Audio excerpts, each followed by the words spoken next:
fuck, man? Hai, selamat datang di channel Monyet Angkasa. Kali ini kita akan membahas sebuah film dengan judul I Spit on Your Grave. Film ini merupakan sebuah film horror trailer asal Amerika Serikat yang rilis pada tahun 2010 yang disutradarai oleh Steven R. Monroe. Film ini dibintangi oleh Sarah Butler sebagai Jennifer Hills, Jeff Branson sebagai Johnny Miller, Chad Lindbergh sebagai Matthew, Daniel Francis sebagai Stanley, Rodney Eastman sebagai Andy, Andrew Howard sebagai Sheriff Torch, dan Tracy Walter sebagai Earl. Film ini menceritakan tentang seorang penulis wanita yang bernama Jennifer, yang menyewa sebuah kabin di tempat terpencil untuk mencari inspirasi untuk tulisan-tulisannya. Namun, saat berada di kabin terdapat beberapa orang yang meneror dan memperkosanya.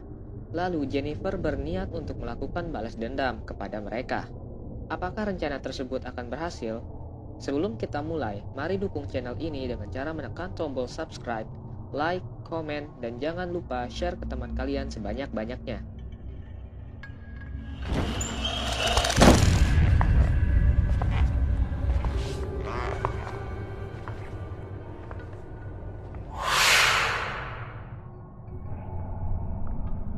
Film ini diawali dengan seorang wanita bernama Jennifer yang sedang dalam perjalanan menuju kabin yang sudah ia sewa. Sebelumnya ia bertemu dengan Earl, yaitu orang yang menyewakan kabin tersebut. Sebelum sampai di kabin, ia mampir untuk mengisi bahan bakar, sembari bertanya lokasi dari kabin yang ia sewa.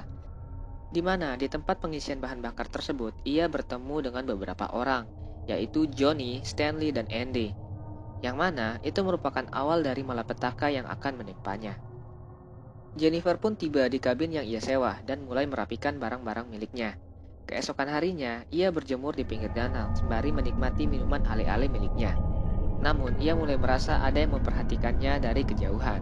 Dan benar saja, saat ia membersihkan bajunya yang tertumpah ale-ale, seseorang merekamnya dari luar kabin. Keesokan harinya, Jennifer jogging di hutan dekat kabin yang ia sewa. Di sana, ia menemukan sebuah rumah kosong yang terbengkalai dan memeriksanya. Saat kembali dan ingin mandi, saluran air yang ada di kabin yang ia sewa macet, sehingga ia menelpon seseorang untuk memperbaiki saluran air tersebut. Namun, setelah menelpon, secara tidak sengaja HP miliknya terjatuh ke kloset dan menjadi rusak. Tak berselang lama, seseorang yang ditugaskan untuk memperbaiki saluran air pun datang dan memperbaikinya. Orang tersebut bernama Matthew. Setelah selesai memperbaiki, ia diberi ciuman sebagai ucapan terima kasih oleh Jennifer. Beberapa saat kemudian, Matthew menemui teman-temannya, yaitu Johnny, Stanley, dan Andy. Mereka pun berbincang. Tak berselang lama, Stanley memperlihatkan video rekaman miliknya, yang ternyata orang yang merekam Jennifer secara diam-diam adalah Stanley. Setelah melihat keindahan tubuh milik Jennifer, mereka pun berencana melakukan sesuatu kepada Jennifer. Di malam hari, Jennifer menghisap ciu hingga ia ketiduran. Lalu, terbangun sekitar pukul 4 dini hari, dan mengecek sekitar kabin, karena merasa ada yang aneh. Namun ia tidak menemukan apapun. Beberapa saat kemudian terdengar suara yang membuatnya terkejut. Saat mengecek, ia melihat mayat burung yang ada di depan pintunya. Lalu ia juga mendengar suara dari gudang di luar kabin. Ia pun mengeceknya dan menutup pintu gudang tersebut. Saat kembali ke kabin, ia dikejutkan oleh Johnny dan kawan-kawannya. Jennifer pun menyuruh mereka untuk keluar sambil berteriak. Namun mereka tidak mengindahkannya. Mereka pun mulai menyiksa Jennifer. Stanley yang ada di sana merekam semua yang mereka lakukan kepada Jennifer menggunakan kamera miliknya. Jennifer yang ketakutan mulai menangis. Mereka pun terus menyiksa Jennifer. Matthew yang ada di sana tidak ingin ikut menyiksa Jennifer, namun ia terus dipaksa oleh Johnny dan teman-temannya. Lalu Jennifer melihat kesempatan untuk kabur. Ia pun kabur ke dalam hutan.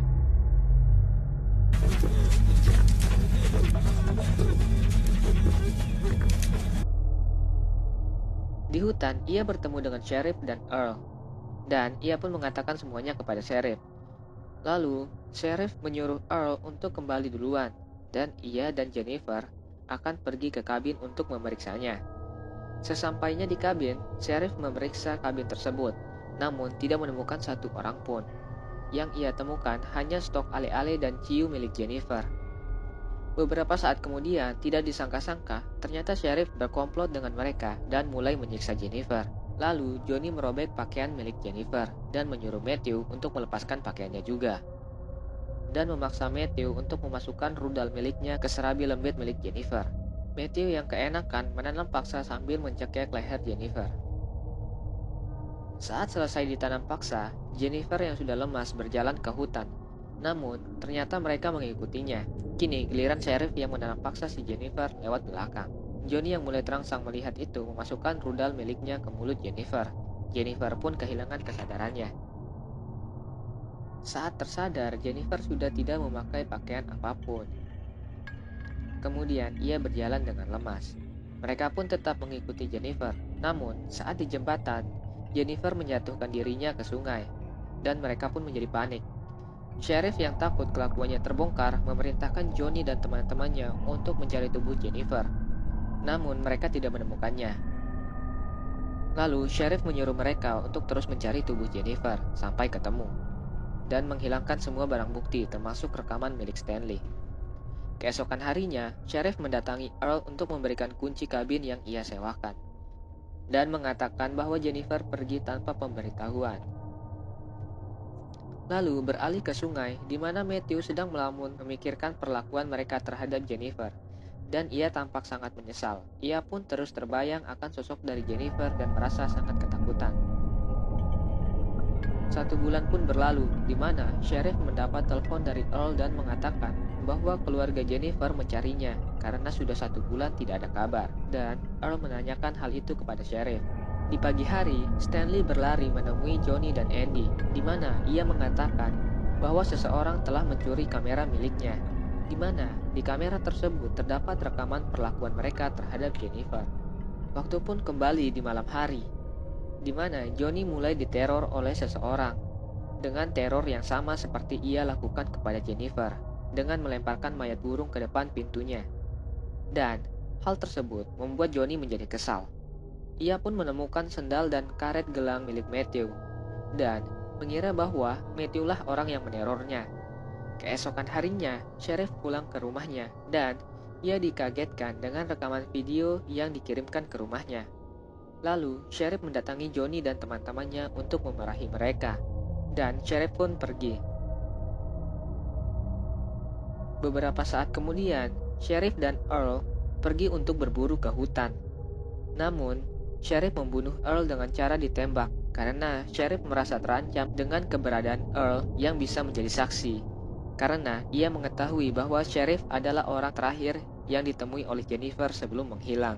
Beralih ke Matthew yang berada di kabin, ia terjatuh dari tangga. Saat tersadar, ia berada di rumah kosong di dalam hutan, dan ia melihat Jennifer tepat berada di depannya. Matthew pun meminta maaf kepada Jennifer dan mengatakan bahwa ia menyesal.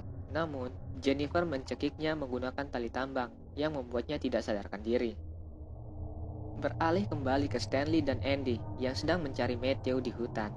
Beberapa saat kemudian, mereka mendengar suara harmonika yang ditiupkan, dan mereka mengira itu adalah Matthew. Lalu, mereka mengejar suara tersebut sampai ke rumah kosong. Andy pun memasuki rumah tersebut. Stanley yang berada di luar melihat Jennifer tepat berada di depannya. Saat ia akan menangkap Jennifer, kakinya terkena jebakan yang membuat ia tidak bisa bergerak. Andy yang mendengar suara teriakan Stanley pun mendatanginya. Namun, dari belakang, Jennifer muncul dan memukul kepalanya hingga ia tidak sadarkan diri. Saat tersadar, tangan dan kaki milik Andy sudah terikat di atas sebuah bathtub, di mana bathtub tersebut mulai terisi oleh air secara perlahan. Andy pun berteriak meminta tolong kepada Stanley. Namun, nasib Stanley tidak berbeda jauh dengan Andy, di mana saat ia tersadar, badannya telah terikat di sebuah pohon, di mana Jennifer berada di depan Stanley dan merekamnya, dan memasukkan bangkai tikus ke dalam mulut Stanley yang membuatnya muntah. Lalu, Jennifer menusuk kelopak mata milik Stanley menggunakan kail pancing dan diikatkan ke sebuah pohon, sehingga ia tidak dapat berkedip.